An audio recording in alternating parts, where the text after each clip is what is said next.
RSCNCQ programme में स्वागत है आपका। चलिए शुरुआत करते हैं पिछले अभ्यास प्रश्न के साथ। वित्तीय वर्ष 2023-24 में राजस्थान के सकल राज्य मूल्य वर्धित में कृषि और संबद्ध क्षेत्रों का कितना प्रतिशत योगदान रहा? विकल्प ए 26.72%, विकल्प बी 28.56, विकल्प सी 30.50 या विकल्प डी 32.40%। तो इसका सही जवाब है विकल्प ए 26.72%। वित्तीय वर्ष 2023-24 में कृषि और संबद्ध क्षेत्रों ने राजस्थान के सकल राज्य मूल्य वर्धित में 26.72% का योगदान दिया, अतः विकल्प ए सही है। वर्तमान में राजस्थान में कौन सा जिला अग्रणी सीमेंट उत्पादक है? विकल्प ए जैसलमेर, विकल्प बी नागौर, विकल्प सी चित्तौड़गढ़ या विकल्प डी जयपुर। तो इसका सही जवाब है विकल्प सी चित्तौड़गढ़। वर्तमान में चित्तौड़गढ़ राजस्थान का अग्रणी सीमेंट उत्पादक जिला है। यहाँ देश के कुछ सबसे बड़े निर्माताओं के प्रमुख संयंत्र स्थित है, अतः विकल्प सी सही है।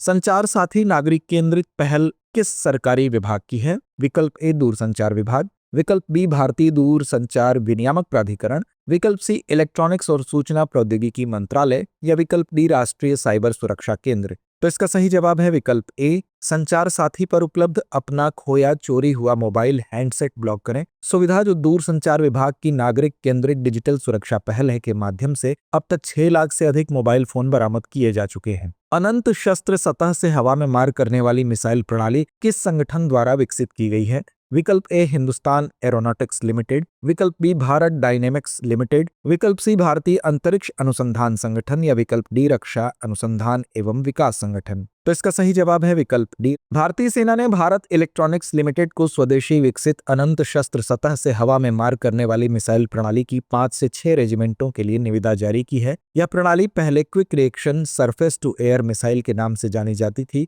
और इसे रक्षा अनुसंधान एवं विकास संगठन द्वारा विकसित किया गया है। भारतीय नौसेना पोतों के संदर्भ में निम्नलिखित युग्मों पर विचार कीजिए। सतलज जल सर्वेक्षण अभियान, INS जलाश्व, जल स्थलीय और मानवीय मिशन, INS अरिहंत, परमाणु ऊर्जा चालित बैलिस्टिक पनडुब्बी। उपर्युक्त में से कौन से युग्म सही सुमेलित हैं? विकल्प ए केवल 1 और 2, विकल्प बी केवल 2 और 3, विकल्प सी 1, 2 और 3 या विकल्प डी केवल 1 और 3। तो इसका सही जवाब है विकल्प सी यानी कि 1, 2 और 3। INS सतलुज GRSE कोलकाता द्वारा डिजाइन किया गया एक संध्याक श्रेणी का सर्वेक्षण पोत है। इसका उपयोग मुख्य रूप से समुद्री नौवहन और तटीय मानचित्रण के लिए महत्वपूर्ण हाइड्रोग्राफिक और समुद्र विज्ञान सर्वेक्षणों के लिए किया जाता है, अतः युग्म 1 सही सुमेलित है। INS जलाश्व, जिसे पहले USS ट्रेंटन के नाम से जाना जाता था, एक लैंडिंग प्लेटफॉर्म डॉक है जिसका उपयोग उभयचर अभियानों, मानवीय सहायता और आपदा राहत मिशनों के लिए किया जाता है, जो निकासी और रसद में महत्वपूर्ण भूमिका निभाता है, अतः युग्म 2 सही सुमेलित है।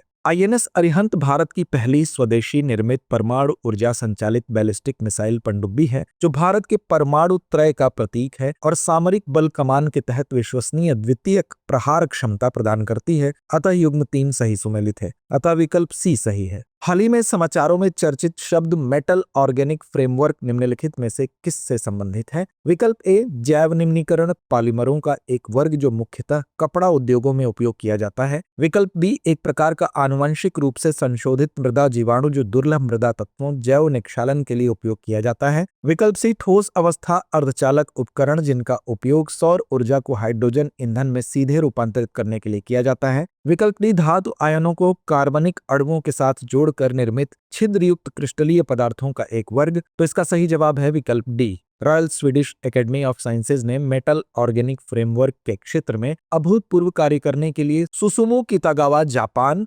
रिचर्ड रॉबसन ऑस्ट्रेलिया और उमर यागी अमेरिका को वर्ष 2025 का रसायन विज्ञान का नोबेल पुरस्कार देने का निर्णय लिया है। मेटल ऑर्गेनिक फ्रेमवर्क क्रिस्टलीय पदार्थों का एक प्रकार है जिनमें धातु आयनों को कार्बनिक अणुओं के साथ जोड़कर बनाया जाता है। ये पदार्थ छोटे सुव्यवस्थित छिद्रों वाले स्पंज जैसी छिद्रयुक्त संरचनाएं बनाते हैं जो गैसों और रसायनों को फंसाने, संग्रहित करने या फिल्टर करने में सक्षम होती हैं, अतः विकल्प डी सही है। तो आइए अंत में नोट करते हैं आज का अभ्यास प्रश्न। विश्व पर्यावरण दिवस पहली बार किस वर्ष मनाया गया था? विकल्प ए 1985, विकल्प बी 1992, विकल्प सी 1989 या विकल्प डी 1986। तो इस प्रश्न का जवाब कमेंट बॉक्स में देना ना भूलें। धन्यवाद।